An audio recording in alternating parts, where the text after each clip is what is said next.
ये वो कहानी है जो भी इसे सुनता है उसके रोंगटे खड़े हो जाते हैं।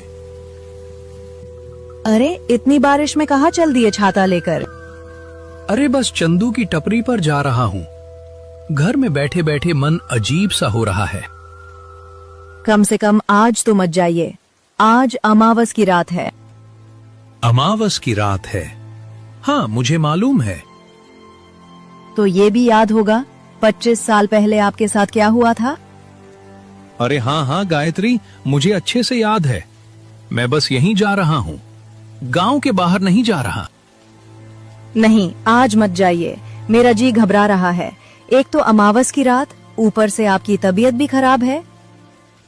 अरे गायत्री तुम भी ना, तुम फिक्र मत करो, 2 घंटे में आ जाऊंगा। ठीक है, जा रहे हैं तो जल्दी आ जाइएगा। हाँ जल्द ही आ जाऊंगा। रामू काका चाय की टपरी पर जाने के लिए अंदर ही अंदर बेचैन हो रहे थे, लेकिन उनकी पत्नी को बिल्कुल भी पसंद नहीं था कि वो आज की रात कहीं बाहर जाएं। फिर भी रामू काका जैसे तैसे अपनी पत्नी को समझाकर चाय की टपरी की ओर निकल पड़े, जहां उनके कुछ साथी उनका इंतजार कर रहे थे। भले ही उम्र में वे उनसे छोटे थे, फिर भी रामू काका उन्हीं के साथ उठना बैठना पसंद करते थे। ये वही है जो काका का आने का काफी देर से इंतजार कर रहे हैं।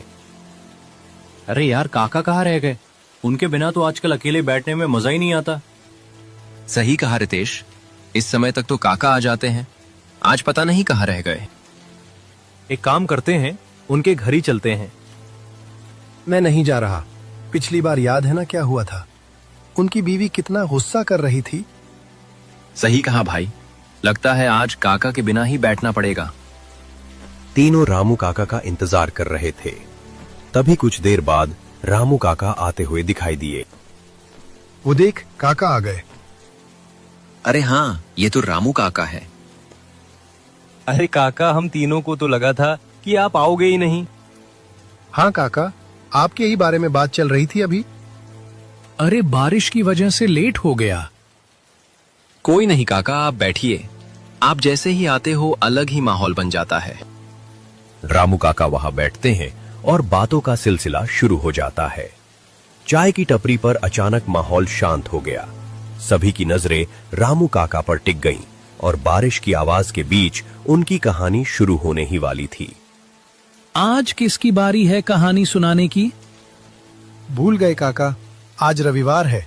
आज कहानी आप सुनाओगे। अच्छा, आज मेरी बारी है क्या? दरअसल आजकल दिमाग काम नहीं कर रहा है। कोई नहीं चाचा, सुनाओ सुनाओ, आज तो अलग ही माहौल है। अच्छा, तो आज मैं तुम लोगों को अपनी जिंदगी का डरावना किस्सा सुनाता हूँ। ये बात मेरी जवानी के वक्त की है। उस वक्त तकरीबन बहुत रात हो चुकी थी और बारिश इतनी तेज थी कि रुकने का नाम नहीं ले रही थी। उस दिन मैं अपना काम खत्म करके ऑफिस से निकला ही था और वहां के बस स्टॉप के पास किसी बस का इंतजार करने के लिए रुक गया।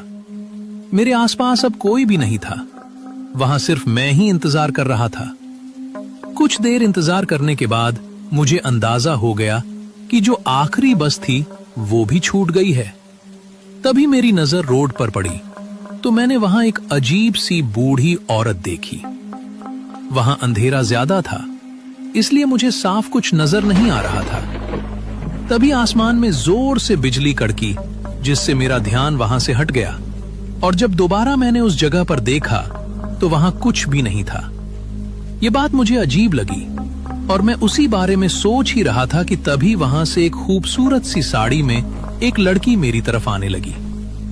वो वहां आकर मेरे पास रुक गई और ऐसा लग रहा था कि वो भी किसी काम से आकर बस का इंतजार कर रही हो। क्या हुआ जी? आप इतने डरे हुए क्यों हैं?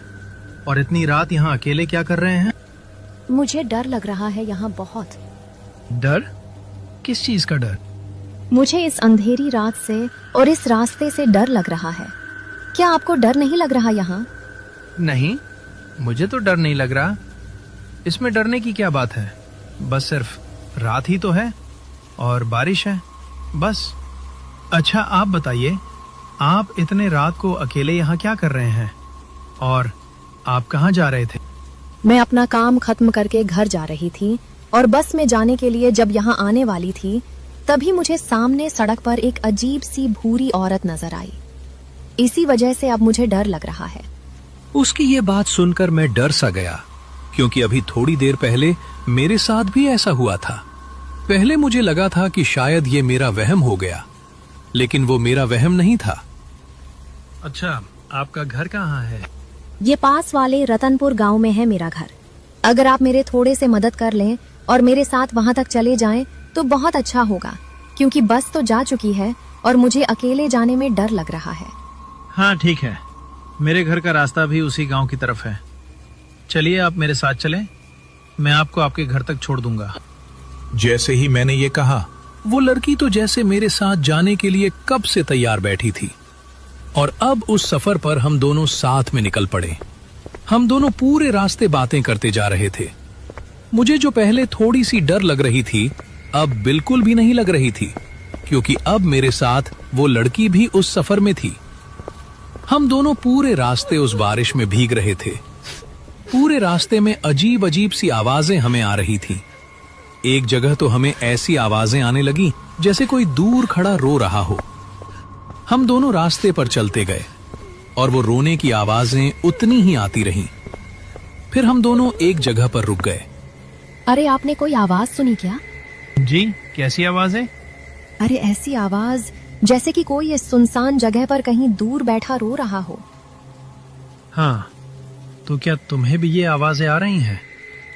मैं तो समझा कि शायद सिर्फ मुझे ही ये आवाजें आ रही हैं, लेकिन छोड़ो, मुझे तो लगता है कि कहीं दूर कोई बिल्ली रो रही होगी बस, या फिर ये बारिश की आवाजें होंगी। आप डरे मत, यहाँ कुछ नहीं है। नहीं जी, ये कोई बिल्ली के रोने की आवाज नहीं थी, ये तो किसी इंसान के रोने की आवाज थी। मुझे तो बहुत डर लग रहा है। अरे अरे, डरने की तो कोई बात नहीं, आप बस मेरे साथ चलते जाइए, यहाँ कुछ नहीं है। आपको शायद पता नहीं है ना, इसलिए आप ऐसा कह रहे हैं। आज काली रात है ना, और सुना है कि इन काली रातों में यहाँ छलावे घूमते हैं। अरे छलावा पलावा कुछ नहीं होता। क्या आप भी इन फजूल बातों पर यकीन करती हैं? अजीब बात है। वैसे अच्छा, आप छोड़ें ये फजूल बातें और आप बस मेरे साथ चलें, मैं आपको आपके घर तक पहुंचा दूंगा। वहां वो खौफनाक आवाजें तो मुझे भी आ रही थीं, लेकिन मैंने उस पर ज्यादा ध्यान नहीं दिया। सच बताऊं तो उस दिन डर मुझे भी लगने लगा था, लेकिन मैं उस लड़की के सामने उसे और नहीं डराना चाहता था, इसीलिए मैं उसे दिलासा दे रहा था। हम दोनों फिर से चलने लगे। क्या आपको इस सुनसान जगह पर इस अंधेरी रात में डर नहीं लगता? नहीं, इसमें डरने की क्या बात है, बस सिर्फ अंधेरा और बारिश ही तो है। नहीं साहब जी, बस सिर्फ अंधेरा और बारिश नहीं है, यहाँ पर और भी बहुत कुछ है। उसका इतना कहते ही मेरे पैर एकदम रुक गए। और भी बहुत कुछ है का क्या मतलब, और क्या है यहाँ पर? मैंने सुना है कि यहाँ पर इस सुनसान रास्तों पर छलावा घूमता है और लोगों को अपने बातों में लगाकर उन्हें अपना शिकार बना देता है। नहीं, मैंने पहले भी कहा था कि ये छलावा फलावा जैसा कुछ नहीं होता। ये सब बस पुराने झूठी बातें हैं बस। आपने कभी देखा नहीं होगा ना, इसलिए आप ऐसी बातें कर रहे हैं। जिस दिन आपका सामना सच में छलावे से होगा, उसके बाद फिर आप ऐसी बातें नहीं करेंगे साहिब जी। यार, तुम तो ऐसे बातें कर रहे हो जैसे कि तुमने सच में कोई छलावा देखा है। तो बताओ फिर, कैसा दिखता है तुम्हारा छलावा? प्यारा है या नहीं? छलावा प्यारा कहाँ होता, वो बहुत ही खतरनाक होता है। अगर एक बार वो किसी को पकड़ ले तो फिर उसे आसानी से नहीं छोड़ता। अगर कोई भी चालावे के जाल में एक बार आ गया तो फिर उसका बचना बहुत मुश्किल है। वो सब तो ठीक है, लेकिन तुमने मुझे बताया नहीं। क्या तुमने सच में कोई छलावा देखा है? हाँ साहब जी, मैं छलावा ही तो हूँ। उसका ये कहते ही मैं एकदम से रुक गया, मगर जब मैंने पीछे देखा तो वो लड़की वहां नहीं थी। वो अचानक ऐसे गायब हो गई जैसे कभी थी ही नहीं। अब मुझे उसके बातों से डर महसूस होने लगा था। मुझे समझ नहीं आया कि वो आखिर कौन थी और अचानक ऐसे कैसे गायब हो गई। मैं अब बहुत ज्यादा डरा हुआ था। मेरा पूरा जिस्म मानो जैसे थम सा गया हो। मैंने इधर उधर देखे बिना ही फिर से चुपचाप चलना शुरू कर दिया, क्योंकि मेरे पास और कोई रास्ता नहीं था। मैं वही था जो ये चलावा भूत पर यकीन नहीं करता था, लेकिन अब उस लड़की की बातों की वजह से मैं डरने लगा था। मैं बस किसी तरह इस रास्ते को पार करना चाहता था। वो रास्ता खत्म होने का नाम ही नहीं ले रहा था।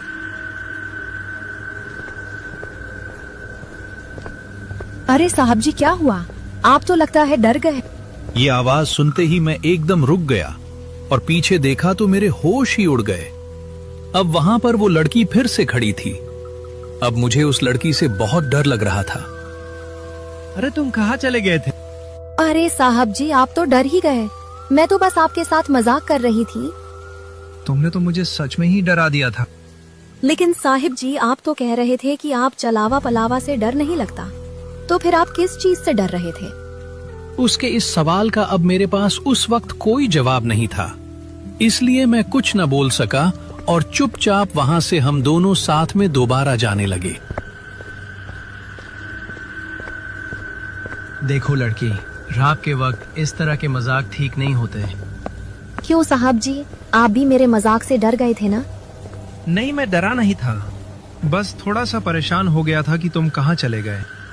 अच्छा, तो मतलब कि अभी भी आपको लगता है कि छलावा वगैरह कुछ नहीं होता?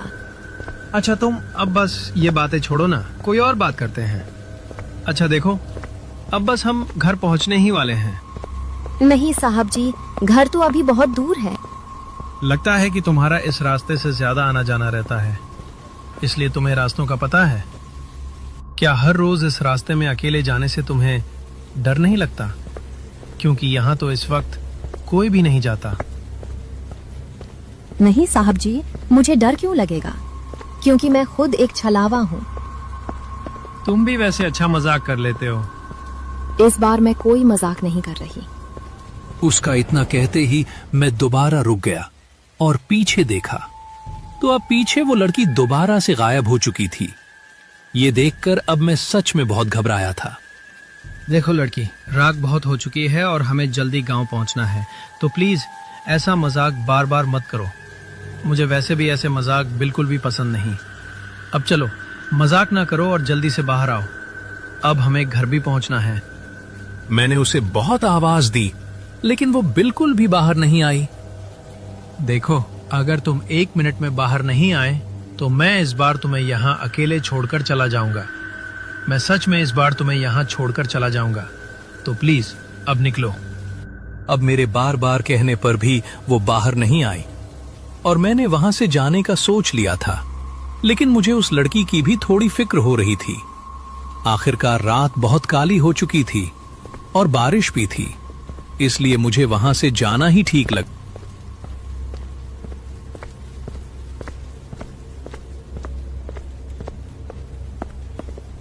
अब थोड़ा चलते चलते जब मैंने रास्ते को देखा तो वह रास्ता उसी तरह का था जहां से मैं पहले जा चुका था। जब मैंने चारों तरफ देखा तो मुझे यह महसूस होने लगा था कि यहां कुछ न कुछ ठीक नहीं है, लेकिन अब मुझे कुछ समझ नहीं आ रहा था और मेरे पास कोई और रास्ता भी नहीं था, इसलिए मैं बस चलता ही जा रहा था। तभी मुझे सामने कुछ दिखा, लेकिन दूसरे ही पल वह चीज गायब हो गई। ये देखकर मैंने अपनी रफ्तार और तेज कर दी। चलते चलते अचानक मेरे पीछे से मुझे किसी के चलने की आवाजें आने लगी, जैसे कोई मेरे पीछे पीछे चल रहा हो। उस आवाज ने अब मुझे और भी ज्यादा डरा दिया और वह कदम लगातार मेरे पीछे ही आ रहे थे। साहब जी, अब आप यहाँ इस छलावे से निकल नहीं सकते। वह आवाज मुझे जानी पहचानी लगने लगी और वह आवाज किसी और की नहीं बल्कि उसी लड़की की थी। जब मैंने पीछे मुड़कर देखा तो जो मैंने देखा उसे देखकर सच में मेरा दिल बैठने लगा। पीछे अब वह लड़की, वह पूरी तरह बदल चुकी थी। उसका भयानक हुलिया देखकर मैं सच में सन्न रह गया। वह सारा मंजर देखकर उस वक्त डर के मारे मेरी पैंट गीली हो गई और मैं जल्दी से वहां से भागने लगा। मैं तेज तेज वहां से चलने लगा। मैं बस किसी तरह उस छलावे के फंदे से बाहर निकलना चाहता था। तभी मुझे सामने से एक रिक्शा आता दिखाई दिया। मैंने हाथ दिया और रिक्शा वाला रुक गया। वह गांव का ही एक शरीफ आदमी था। भाई साहब, जल्दी मुझे यहाँ से ले चलिए। पीछे देखिए, वो औरत मुझे मार देगी। कौन औरत साहब? यहाँ तो कोई नहीं है। अरे वो अभी तो खड़ी थी, वो कोई छलावा है। रिक्शा वाला मुझे जल्दी से बिठाकर गांव की तरफ ले जाने लगा। जब हम उस पुराने बस स्टॉप से दूर निकल गए, तब मैंने लंबी सांस ली और काफी देर बाद हम रिक्शा से गांव के सीमा तक पहुंच गए। साहब, आप रास्ते में किस छलावे की बात कर रहे थे? क्या उस औरत ने नीले कलर की साड़ी पहनी थी क्या? हाँ, लेकिन तुम्हें कैसे पता? साहब, वो छलावा कोई और नहीं, इसी गांव की मंजू है। आज से ठीक 10 साल पहले इसी अमावस्या और बारिश वाली रात को उसके साथ बहुत बुरा हुआ था। मंजू शहर से काम करके लौट रही थी। बस छूट गई थी तो वो पैदल ही गांव की तरफ आ रही थी। तभी गांव के कुछ दरिंदों ने उसे इसी रास्ते पर घेर लिया। वो बेचारी रहम की भीख मांगती रही, रोती रही, पर उन जालिमों को दया नहीं आई। उन्होंने उसे मारकर पास के पुराने कुएं में फेंक दिया। वो तब से छलावा बन गई। वो हर अकेले मर्द को रोकती है और उसे उसी कुएं तक ले जाने की कोशिश करती है जहां उसे फेंका गया था। जो उसके साथ चला गया वो फिर कभी वापस नहीं आया। आपकी किस्मत अच्छी है साहब, जो उस छलावे से बच गए। रिक्शा वाले की बात सुनकर मेरे रोंगटे खड़े हो गए। मुझे एहसास हुआ कि वो लड़की मुझे अपने घर नहीं, अपनी मौत की जगह ले जा रही थी। भाई साहब, ये पकड़िए पैसे। आपने आज मुझे बचा लिया। आपका बहुत बहुत शुक्रिया। मुझे उसकी सच्चाई जानकर अंदर से बहुत डर लग रहा था। मैं वहां से घर की ओर निकल पड़ा। काका, तो वो मंजू अब भी वहीं है क्या? हाँ बेटा, वो आज भी बस स्टॉप पर खड़ी होकर किसी का इंतजार करती है और आज भी वैसी ही बारिश हो रही है जैसी उस रात हो रही थी।